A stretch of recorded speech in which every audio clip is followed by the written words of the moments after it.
Trying to feed these hungry gamers again. Hello, people. Another beautiful day. Yep. Hope your 5 senses work. Health and strength is good. We're excellent.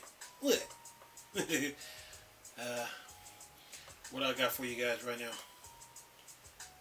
on the gaming front. Alright, what's up, Steam Deck fans? You know the Steam Deck tribe, nation, universe, world, legion. What's good? Mob, what's happening? Squad, what's up? Nerds, geeks, and freaks. And you investigators, what's happening? Alright, what I got for you? Okay, we talking about this EA. We got EA. Okay, EA and EA's Rocket Arena and Ubisoft The Crew going offline in March 2024. All right, and then we're going to talk about this. Hasbro to lay off 1,100 employees through 2024. Yeah, job security. Anyway, keep you guys up to date here. What do I got? Let's see. First things first. Let's do this one. This for you. Rocket Arena fans and the crew. Says the multiplayer focused Rocket Arena and the crew were recently delisted and will be taken offline completely next March 2024. And it says here, come March 2024, a pair of offline multiplayer games have their service ended. Rocket Arena from the developer Final Strike will go offline on March 21st, 2024, while Ubisoft racing game The Crew will end March 31st, 2024. It says here the former release in 2020 was suddenly delisted this past November with any warning from Final Strike or EA.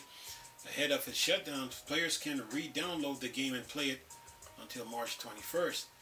Meanwhile, The Crew came out in 2014 and was delisted along with its in-game currency pack earlier this week. Beyond its age, Ubisoft attributed the delisting to upcoming servers infrastructure and licensing restraints.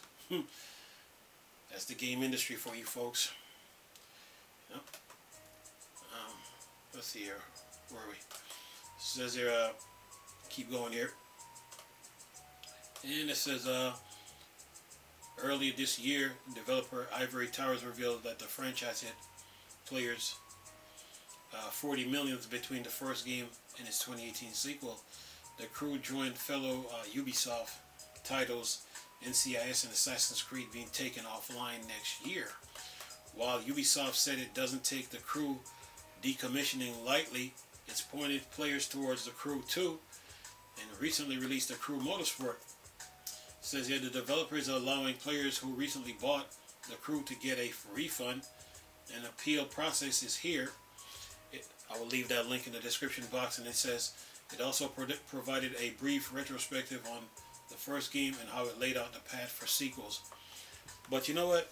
When it comes to The Crew, I think Ubisoft need to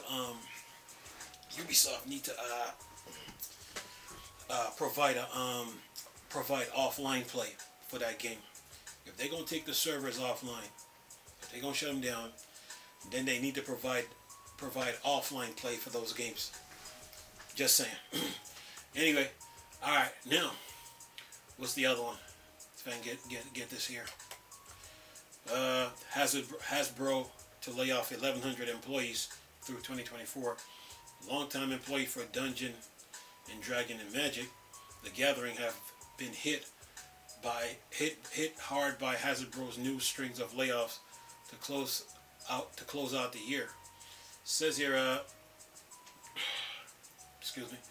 says at a glance, with low toys and game sales expected to last through 2024, Hasbro is cutting staff before the holiday as a last resort.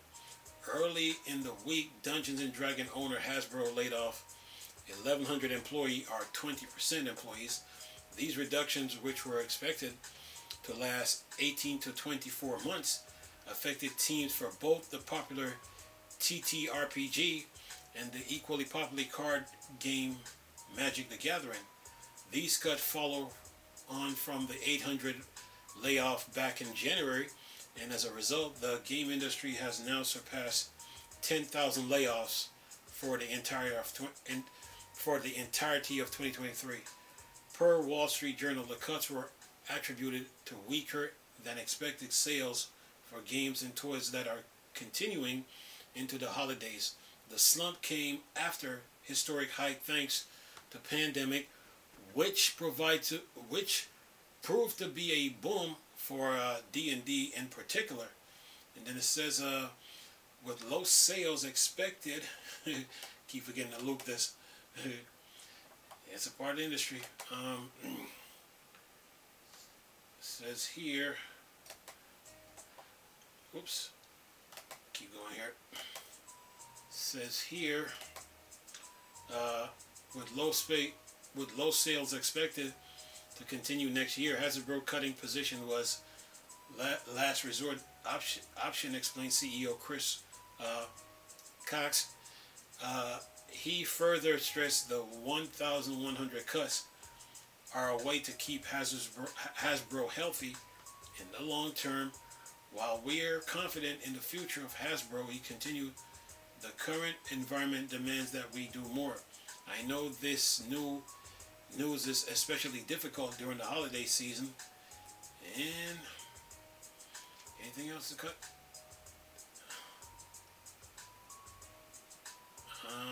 That's that. So yeah, job cuts, job security. In an environment like today, very difficult, very challenging, and it's something that people have to deal with. They have to deal with that. So people have to find ways to continue making progress in life.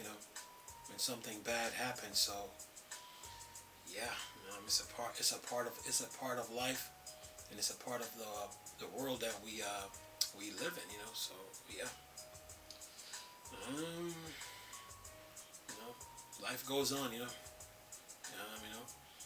know job cuts is not the end all be all to life, but it hurts, from being cut, being laid off, being terminated, being fired, companies going out of business. It's the world we live in, but we just have to find a way to carry on.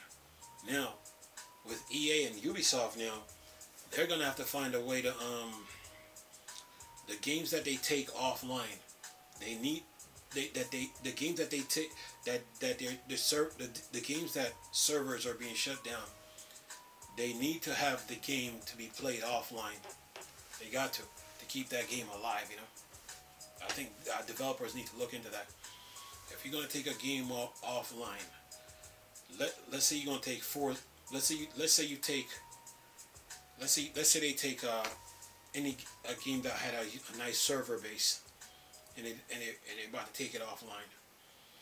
Then the developer need to provide an update so people can play that game offline if they got the physical copy. That's just my thoughts on the whole thing. So to me, developers need to find a way to have games offline once they take them off the server. Games that used to have a server that you need the internet to play, but then you can't play them offline now. You can't play them anymore because a newer version of the game came out. The user base dropped, and it's costing you money to maintain that server. The developers need to come out with an update for games like that, so you can play them offline. Okay, it's a part of the game preservation strategy. But anyway, that's just my thoughts on the whole opinion, on the whole thing. And hope you guys enjoyed the video. Nice talking to you people again. Chris, still Star Wars and Star Trek fan board. Peace.